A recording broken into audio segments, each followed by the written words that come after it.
পানিহাটি বিধানসভা এখন সবথেকে শিরোনাম চলছেন আমাদের পানিহাটি বিধায়ক নির্মল ঘোষ ও নান্টু ঘোষ।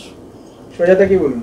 তিনি তার বৌমা বড় ছেলের স্ত্রী, তিনি এই দাগি যে বলা যায় আসামি বলতে পারেন, দাগি আসামি যাদেরকে সুপ্রিম কোর্টের নির্দেশে এসএসসি এই আসামিদের নাম প্রকাশিত করেছে কি এরা পয়সা দিয়ে চাকরি নিয়েছে, এরা লেখাপড়া করে চাকরি নেয়নি, এরা পয়সা দিয়ে চাকরি নিয়েছে। সেই জায়গা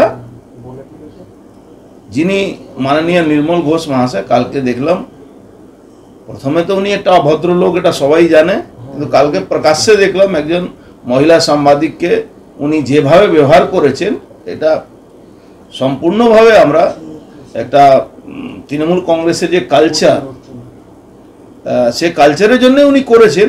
এর আগেও মালা সাহা ওনাকে চড়থাপ্পড় মেরেছিল বিধানসভা এই কাজের জন্য, কালকেও সেই কাজটা উনি করেছেন।